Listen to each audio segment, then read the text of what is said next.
शांति।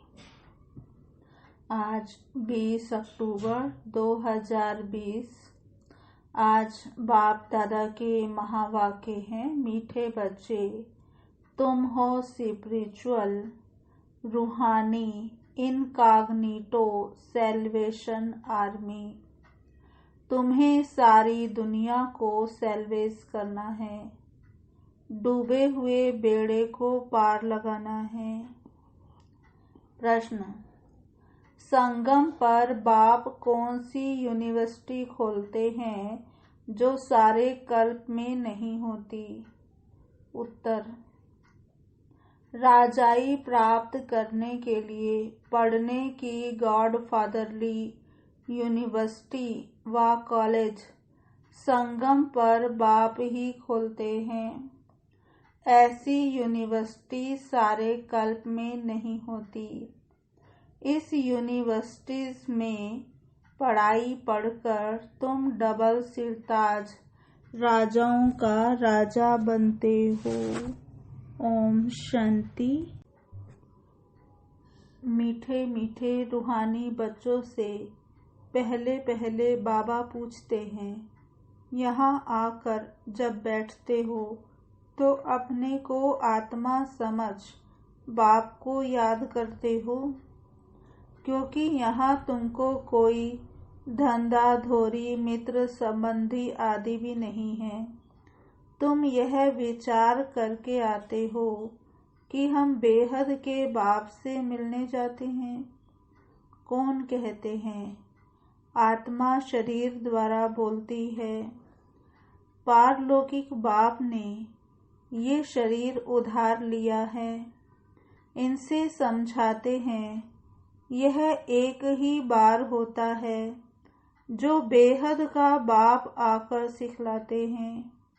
अपने को आत्मा समझ बाप को याद करने से तुम्हारा बेड़ा पार होगा। हर एक का बेड़ा डूबा हुआ है। जो जितना पुरुषार्थ करेंगे उतना बेड़ा पार होगा। गाते भी है ना, हे माझी मेरी बेड़ी मेरी नैया पार लगाओ। वास्तव में हर एक को अपने पुरुषार्थ से पार जाना है। जैसे तैरना सिखलाते हैं, फिर सीख जाते हैं तो आपे ही तैरते हैं। वह सब है जिस्मानी बातें, यह है रूहानी बातें। तुम जानते हो आत्मा अभी कीचड़ के दुबन में फंस गई है। इस पर हिरन का भी मिसाल देते हैं।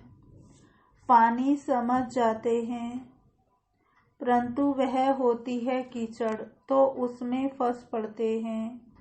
कभी कभी स्टीमर्स मोटरें आदि भी कीचड़ में फंस पड़ती हैं, फिर उनको सैल्वेज करते हैं।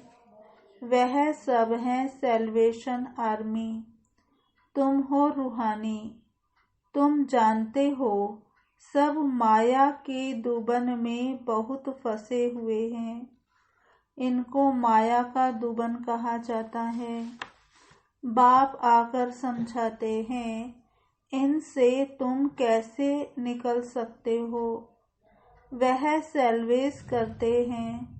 उसमें मदद चाहिए आदमी को आदमी की। यहाँ तो फिर आत्मा जाकर दुबन में फंसी है।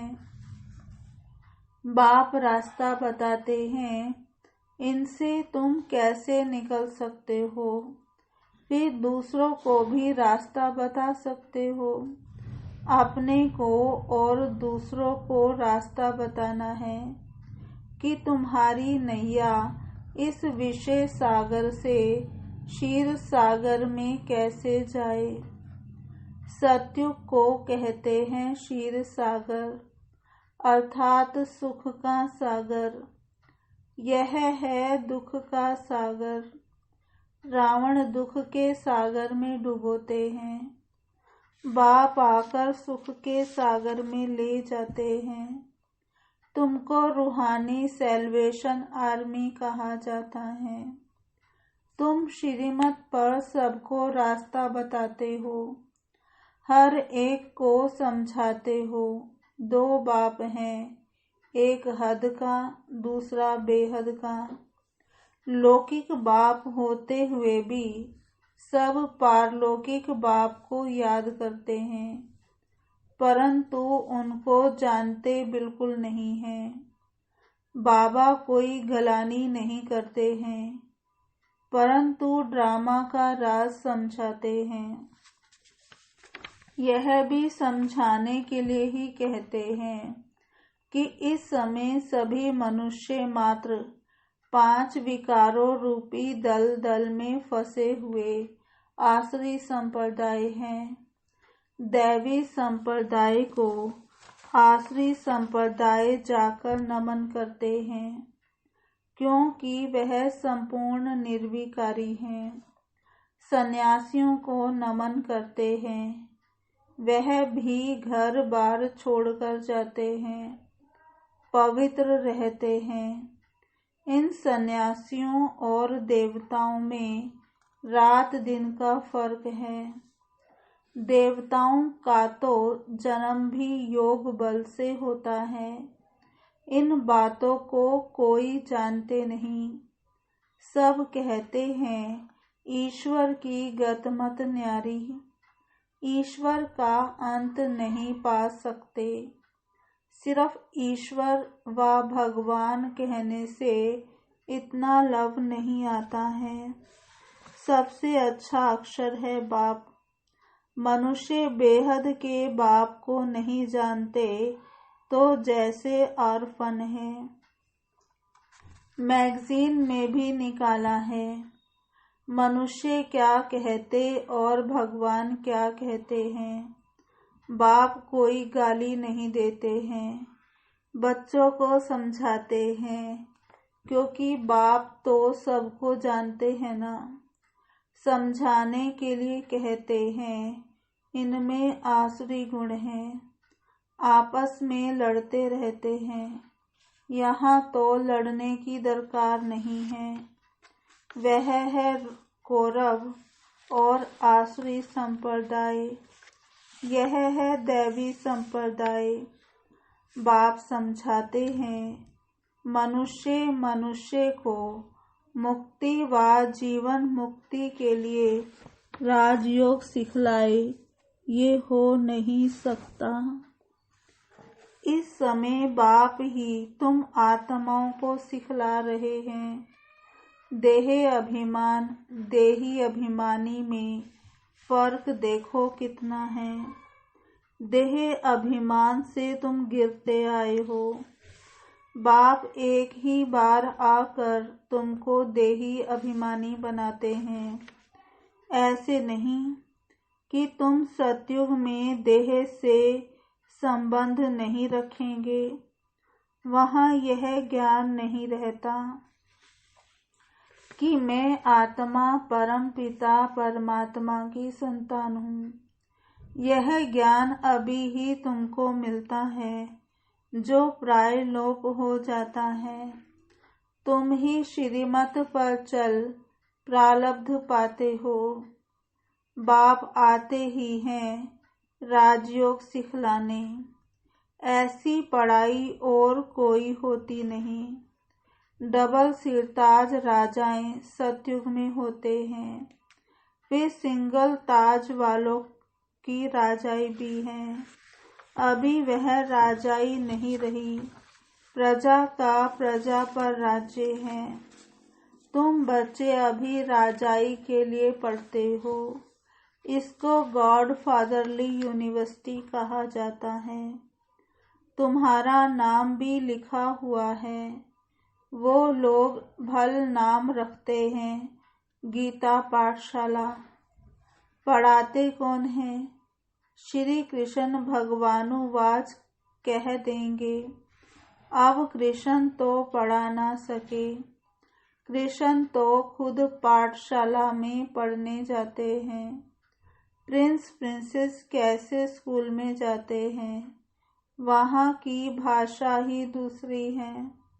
ऐसे भी नहीं कि संस्कृत में गीता गाई है। यहाँ तो अनेक भाषाएं हैं। जो जैसा राजा होता है वह अपनी भाषा चलाते हैं। संस्कृत भाषा कोई राजाओं की नहीं है। बाबा कोई संस्कृत नहीं सिखलाते हैं। बाप तो राजयोग सिखलाते हैं सत्युग के लिए। बाप कहते हैं काम महाशत्रु है, इन पर जीत पहनो। प्रतिज्ञा कराते हैं। यहाँ जो भी आते हैं उनसे प्रतिज्ञा कराई जाती है। काम पर जीत पाने से तुम जगत जीत बनेंगे। यह है मुख्य विकार। यह हिंसा द्वापर से चली आती है, जिससे वाम मार्ग शुरू हुआ। देवताएं कैसे वाम मार्ग में जाते हैं, उनका भी मंदिर है। वहाँ बहुत छी चित्र बनाए हैं। बाकी वाम मार्ग में कब गए, उसकी तिथि तारीख तो है नहीं। सिद्ध होता है काम चिता पर बैठने से काले बनते हैं, परंतु नाम रूप तो बदल जाता है ना। काम चिता पर चढ़ने से आयरन एस्ड बन पड़ते हैं। अभी तो 5 तत्व भी तमो प्रधान है ना। इसलिए शरीर भी ऐसे तमो प्रधान बनते हैं। जन्म से ही कोई कैसे हो पड़ते हैं। वहाँ तो एकदम सुंदर शरीर होते हैं। अभी तमो प्रधान होने के कारण शरीर भी ऐसे हैं। मनुष्य ईश्वर प्रभु आदि भिन्न भिन्न नामों से याद करते हैं, परंतु उन विचारों को पता ही नहीं है। आत्मा अपने बाप को याद करती है, हे बाबा आकर शांति दो। यहाँ तो कर्म इंद्रियों से पाठ बजा रहे हैं, तो शांति कैसे मिलेगी? विश्व में शांति थी, जबकि इन लक्ष्मी नारायण का राज्य था, परंतु लाखों वर्ष कल्प की आयु कह दी है, तो मनुष्य बेचारे कैसे समझेंगे। जब इनका देवताओं का राज्य था तो एक राज्य एक धर्म था, और कोई खंड में ऐसे नहीं कहते कि एक धर्म एक राज्य हो। यहाँ आत्मा मांगती है एक राज्य हो। तुम्हारी आत्मा जानती है। अब हम एक राज्य स्थापन कर रहे हैं। वहाँ सारे विश्व के मालिक हम रहेंगे। बाप हमको सब कुछ दे देते हैं। कोई भी हमसे राजाई छीन नहीं सकते।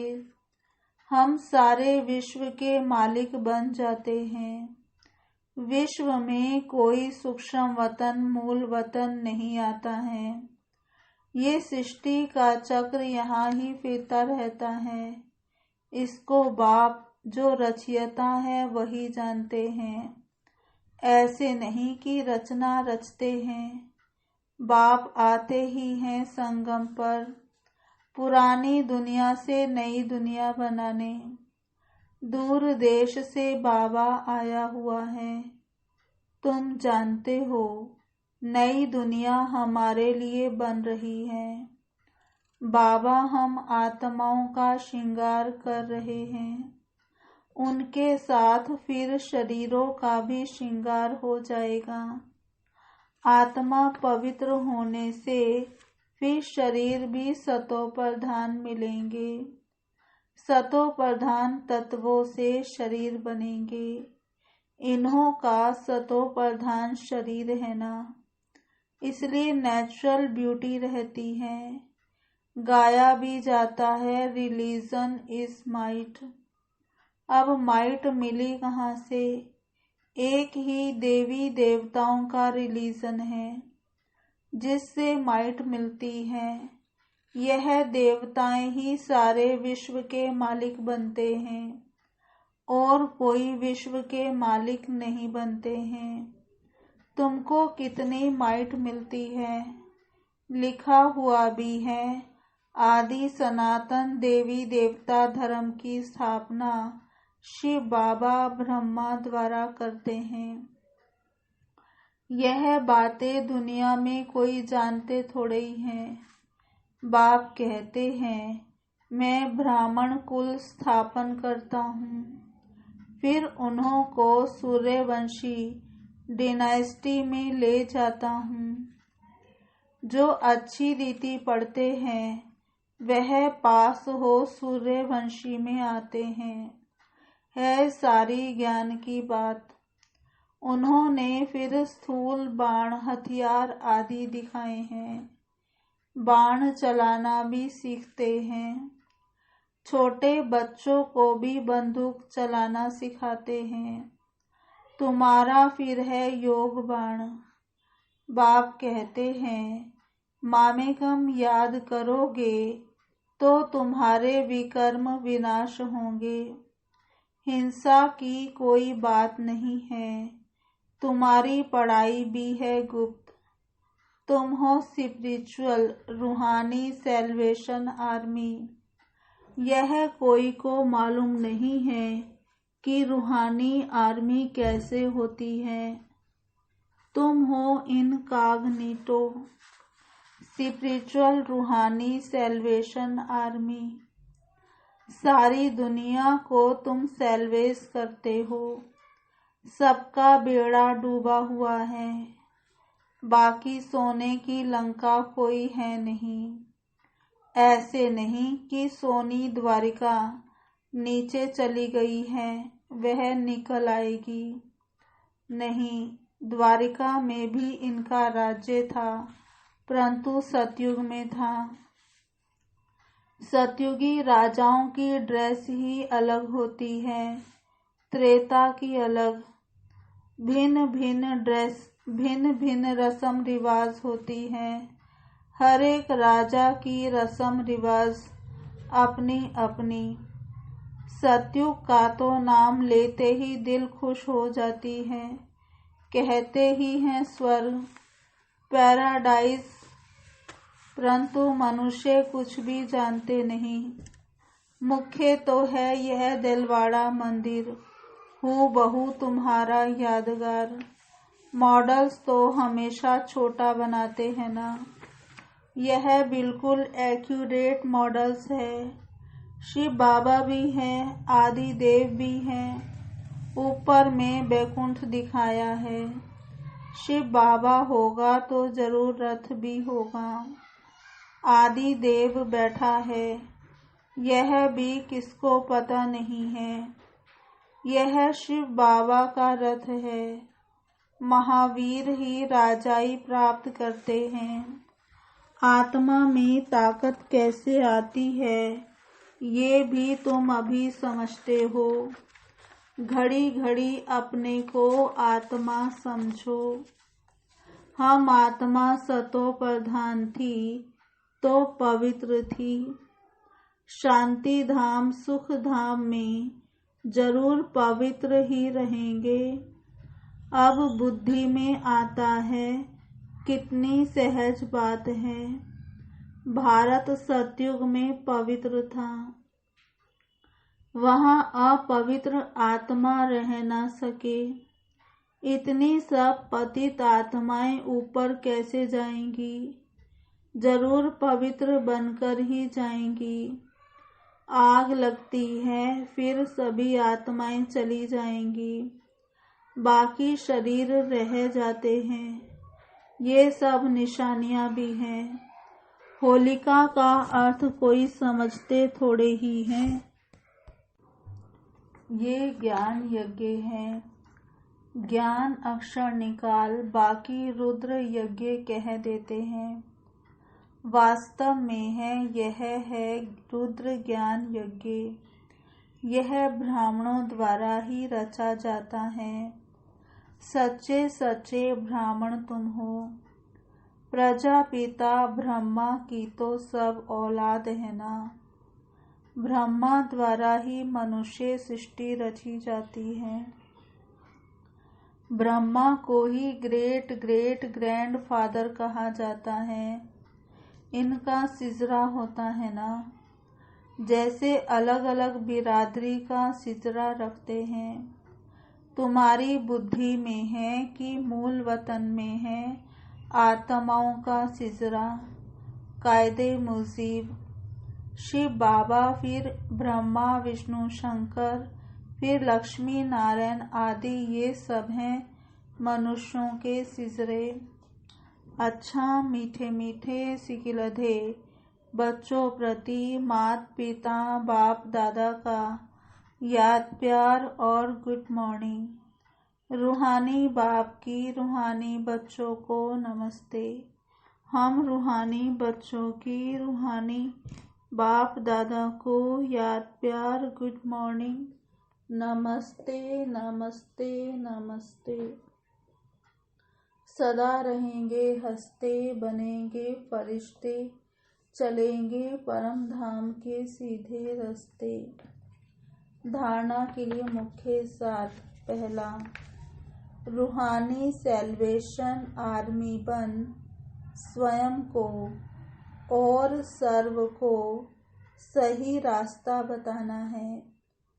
सारी दुनिया को विषय सागर से सेल्वेज करने के लिए बाप का पूरा पूरा मददगार बनना है।